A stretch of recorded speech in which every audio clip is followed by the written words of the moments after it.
Alright, so we're back at the head.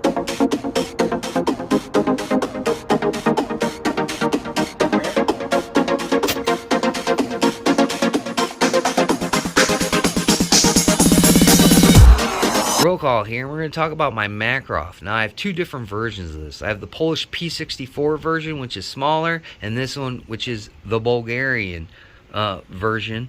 And the story behind this gun is, I was down in Madison, Indiana for a vacation one year, and I came across some Makarov hollow points, which at the time, this is during the Coco Uh-Oh, and 9mm was so expensive.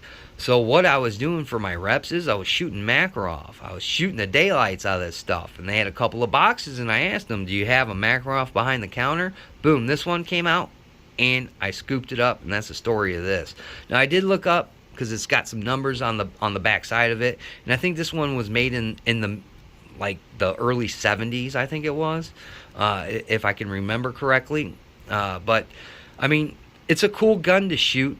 This one has a little bit of a orange, painted on the front sight post, which makes it a lot easier to pick up, because it's nothing to write home about with the sights. There ain't no red dot on this, folks.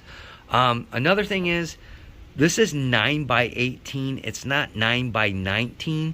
So keep that in mind. It's not 9mm, and don't let S&B trick you on that. There is a difference, again, with 380 also.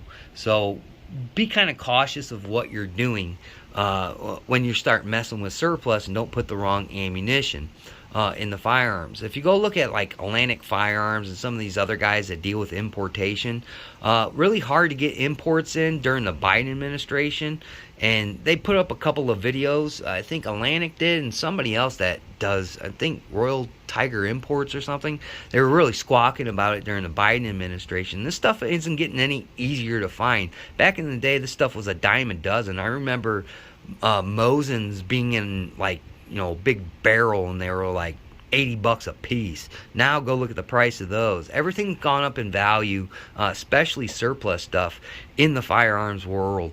It's just hard to get a hold of, and again, everybody's warring, so not a whole lot of countries are giving up ammo and firearms right now.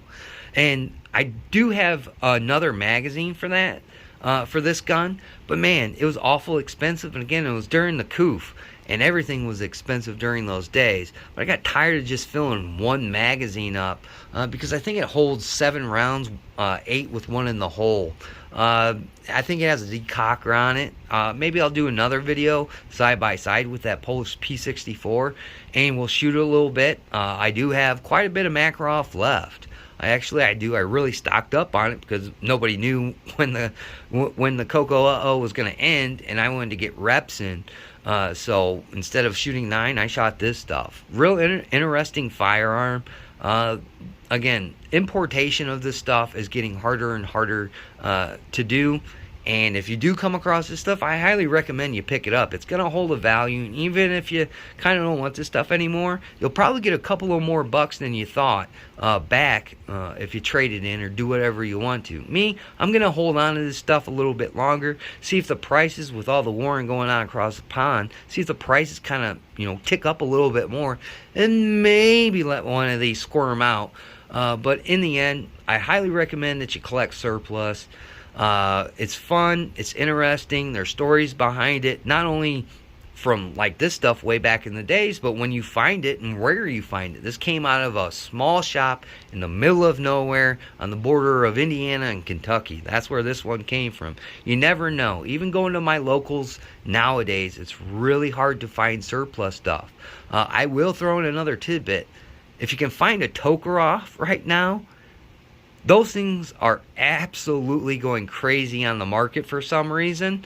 So if you can find one of those, pick one of those up. They're always going to hold a good value during times that we're in now, especially when there's Democrats in office. So keep this stuff in mind. Enjoy it. Be safe with it. Remember about the ammunition. Don't get it mixed up. Do your research. Have a good time. Be safe. And like always, guys, catch you on the next one.